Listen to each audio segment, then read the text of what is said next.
Hello everybody and welcome back to another video. In this video, I'm gonna attempt to beat Terraria without healing. I saw how well the Subnautica Below Zero Without Vehicles video did, so I'm doing a similar style video, as in I record all the gameplay then voice over the video. So the rules are, I can't use any type of consumable that restores health, which are anything that has restores X health in the tooltip. I also cannot heal using the nurse at any point during the playthrough, even outside boss fights. Any other healing effects aside from what I mentioned is allowed, which includes regeneration potions, campfires, heart lanterns, and heart statues. And with that out of the way, let's get into the challenge. First thing is creating the character and world. I went with a normal character and an expert corruption world, just because pre-hard mode corruption is easier. First things first, unbind the quick heal key. Then I began chopping down some trees. I decided instead of building cubicles for the NPCs, I'd build actual houses. So I spent the first 3 days and a half building a house for the guide, merchant, and whoever arrives first, I guess. I started off towards the left side and was greeted with a cave.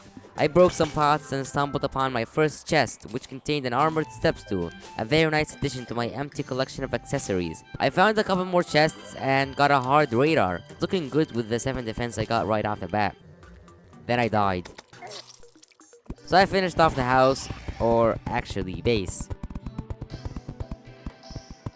I journeyed further into the unknown and came upon the desert. I fought off 2 enemies and acquired some cactus to make Thorn's armor. I then unearthed a cave rich in minerals. Greedy for more, I wandered deeper into the cave, unaware of my future annihilation. With the newly acquired sand, I was able to smelt it into glass and make a glass overhang. I continued decorating the base, then eventually set off to an expedition to get either a double jump or Hermes boots. I was greeted by a sandstorm, but was able to span my way through the mighty winds all the way to the jungle. I fought off a bat and spotted a chest guarded by a piranha fish. Being on 4 HP, I decided to tunnel under the piranha to access his shiny loot without having beef with the fish.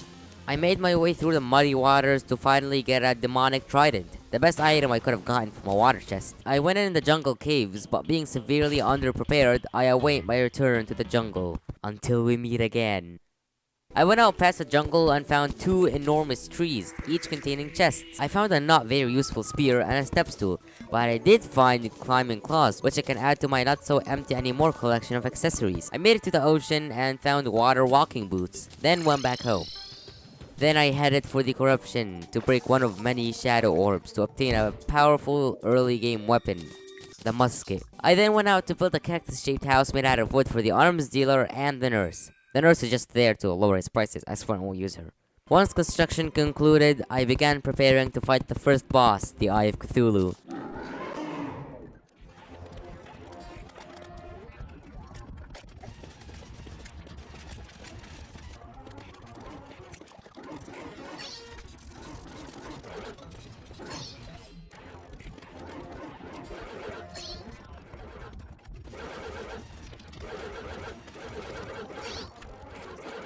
The fight went smoothly, and I was rewarded with the Shield of Cthulhu. I went to the corruption to fight the next boss, the Eater of Worlds. There were a few hiccups, but I managed to get everything done. While farming for warm food, I got 2 of 3 ancient shadow armor pieces. I was tempted to go for the third, but decided otherwise. I cheesed the fight because who even fights the evil legit?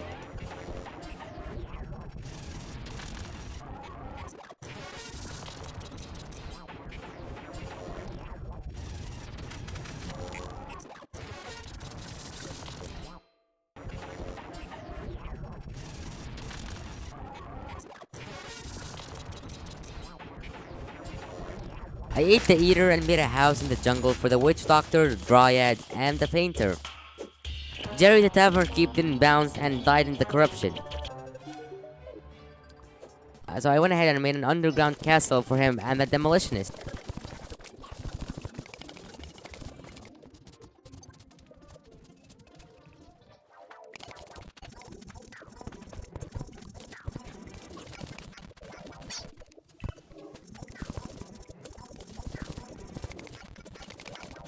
I think it looks alright.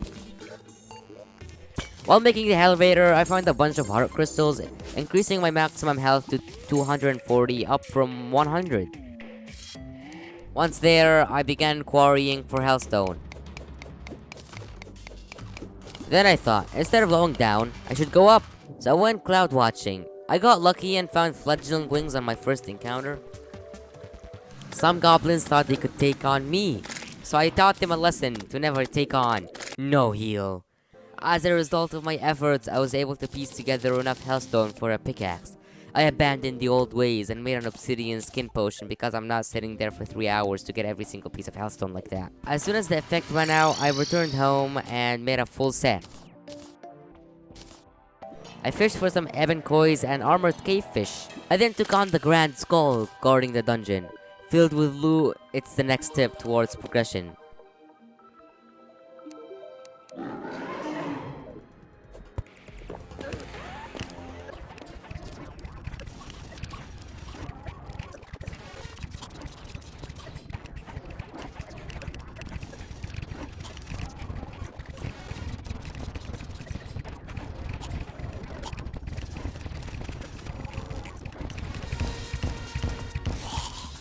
Before long, I was victorious. I reaped the rewards and crawled in the dungeon. I looted 2 chests before getting slaughtered, which is good enough for me.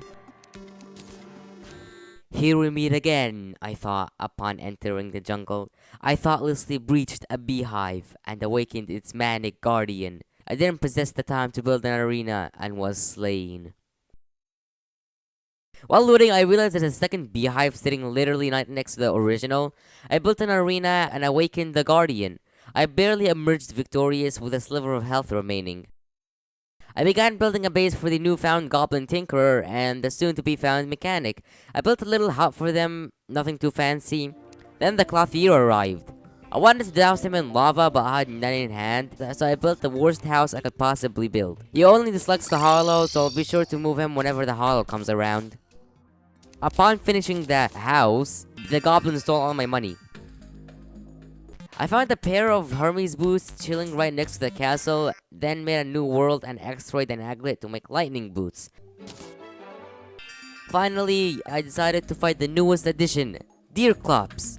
It's part of the Don't Starve Together crossover, which added an array of new things to the game. I built a platform next to the thief's house and fought Mr. Clops.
The fight went smoothly up until the end where I got cocky and almost died.